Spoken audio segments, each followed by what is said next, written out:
అక్షరాలు రెండే లక్షణాలు ఎన్నో ఏమని చెప్పాలి నీతో.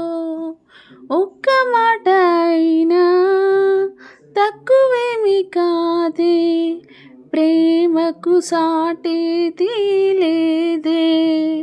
రైలు బండి కూతే సన్నాయి పాట కాదా, రెండు మనసులొక్కటయ్యేనా. కోయిలమ్మ పాటే మది మీటుతున్న వేళ, కాలి మువ్వ గొంతు కలిపెనా. అందమైన మనసులో ఇంత అలజడెందుకో, ఎందుకో ఎందుకో ఎందుకో.